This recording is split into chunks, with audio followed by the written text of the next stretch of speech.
Ciao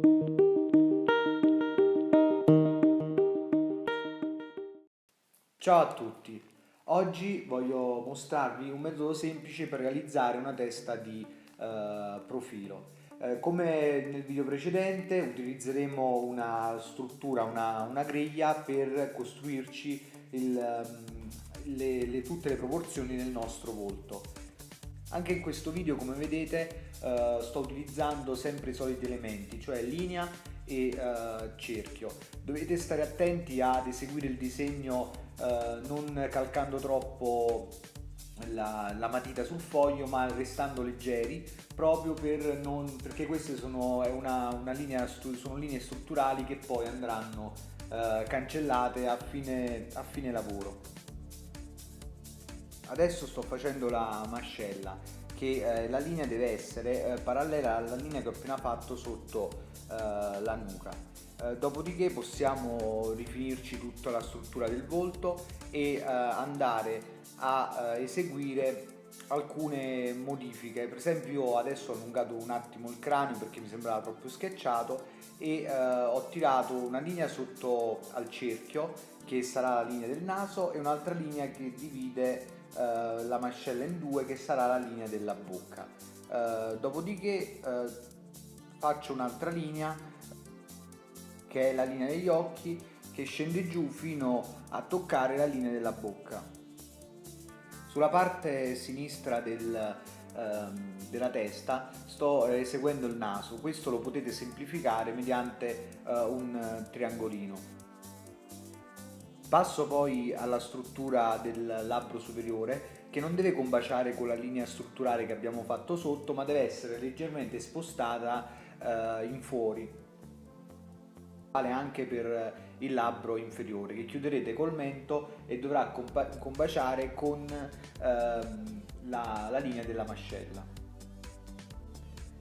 Mi rendo conto che creare un volto, comunque per i principianti, per chi è meno esperto, può destare qualche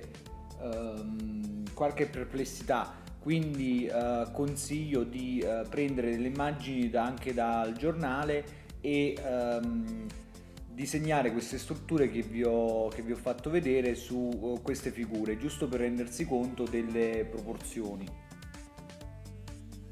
Un altro consiglio che vi do è di non attenervi strettamente alla struttura sottostante, perché in qualsiasi caso comunque se vedete, quando iniziate a tirare le linee definitive, vedete che il disegno non lo so, ha una proporzione sbagliata, quello poi ve ne rendete conto ad occhio, ha una proporzione sbagliata, potete sempre ricancellare e risistemare la linea definitiva secondo le vostre esigenze. Per quanto riguarda le proporzioni, è una questione di pratica e di osservazione anche.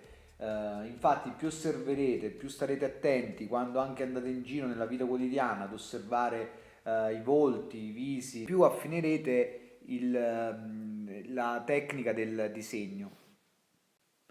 In questo caso ho cercato di semplificare l'occhio con linee molto semplici, proprio per facilitare l'esecuzione di questo.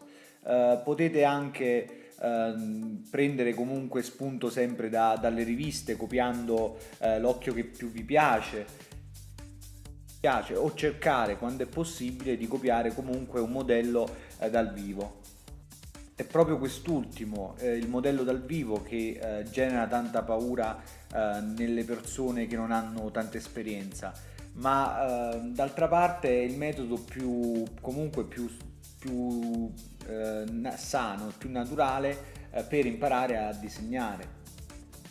L'importante è comunque cominciare a disegnare, a prendere pratica con gli strumenti e non avere paura assolutamente di sbagliare, perché tanto c'è la gomma e in qualsiasi momento possiamo cancellare il disegno. Particolari in effetti anatomicamente complessi andrebbero studiati più che altro tramite lo studio dal vero, oppure sempre mediante la fotografia. In ogni caso dovete trovare il metodo migliore per studiare la figura. un metodo comunque che vi piace. Ad alcuni non piace molto lo studio sui manuali di anatomia, ad altri invece non piace ricopiare le fotografie, ma preferiscono come me il disegno dal vivo.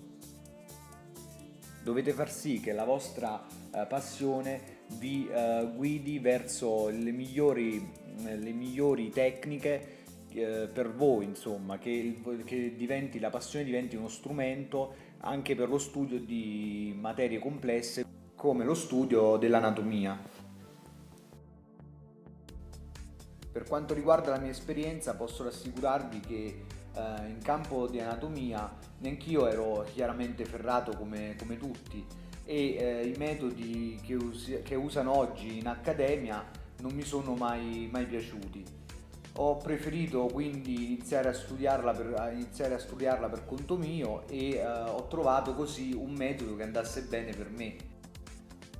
Così ho iniziato a disegnarmi, ad esercitarmi molto per conto mio, cercando di prendere spunto da manuali, antichi disegni, qualsiasi cosa che potesse, che comunque, per esempio a me sì, ecco, mi appassionano i disegni antichi, quindi cercavo di ricopiare le immagini di Leonardo, Raffaello, Michelangelo, e pian piano si è sedimentato, tutto questo esercizio si è sedimentato, e ho iniziato a fare dei disegni miei di anatomia, miei personali, ma questo è avvenuto nel corso degli anni. Comunque è uno studio che va affrontato, e io ancora sto studiando, è uno studio che va fatto lentamente.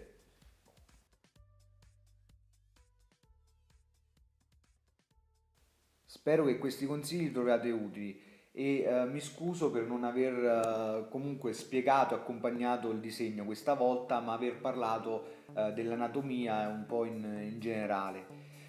Comunque noi ci vediamo sempre sabato prossimo con un nuovo video dove vedremo come realizzare un viso in posizione di tre quarti. Per il momento è tutto. Io vi invito comunque a scrivere dei commenti e a chiedermi, a farmi qualche domanda. Vi auguro un buon fine settimana e ci vediamo sabato prossimo con il nuovo video. Ciao!